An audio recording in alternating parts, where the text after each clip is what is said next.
What's up everyone, Alex here and welcome to today's video. So today I was planning to talk about social proof, and while I was putting together the script for this specific video, what I realized is that there's actually quite a few things that I should be covering before starting to talk in detail about a very specific heuristic or mental bias such as social proof. So in today's video, what I would like to cover is how do we as humans tend to make decisions, both the more impulsive, unconscious type of decisions, but also the more thoughtful and deliberate kind. So let's begin.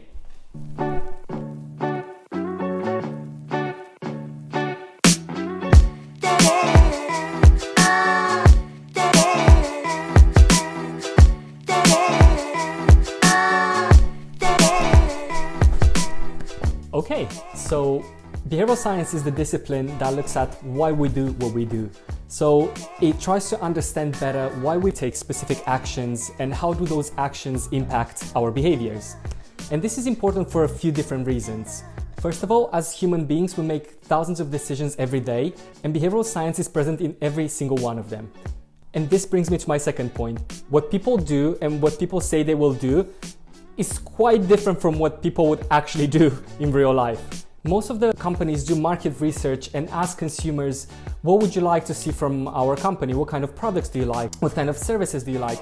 But the key idea here is that we as people don't really know what we actually want. And a lot of times, even if we think we like a specific thing, once we are provided with a specific service or product, we don't really tend to choose it, because a lot of the decisions in our everyday life are not really thoughtful and deliberate.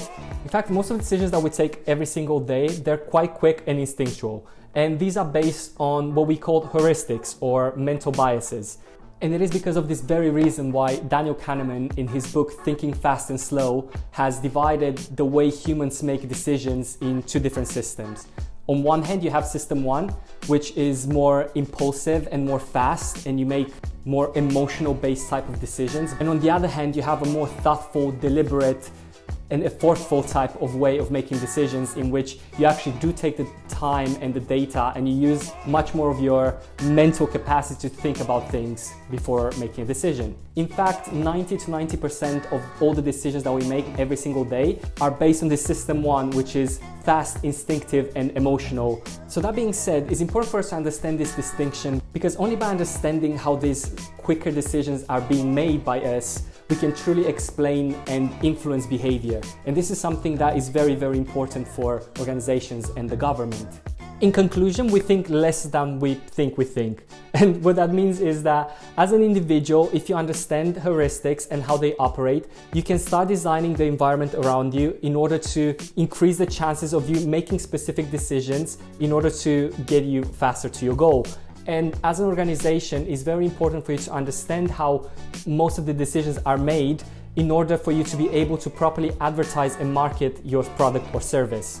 What's interesting about behavioral science is that even by slightly changing someone's context, you can significantly impact their behavior and shift it in a different direction. So coming back to the start, one of these mental heuristics or biases is social proof, which is simply looking at others' behaviors in order to validate your own. And it tends to be extraordinarily powerful, especially when you're in a situation where you're uncertain about the behavior and the people around you, you identify with them and you trust their opinion. And social proof is something that I will cover in the next video in quite a bit of detail by looking at a variety of different interesting case studies, such as how Netflix utilizes it to make our experience more seamless and make their products more addictive, how it's being utilized by companies such as Amazon, Facebook, Instagram, but also how it's being applied by a lot of marketing and advertising companies. I hope you found this very short introduction to behavioral science insightful and useful. If you enjoyed this type of content, please remember to subscribe to the channel. Next week, we'll talk about social proof. Thank you so much for watching, and I will see you next week.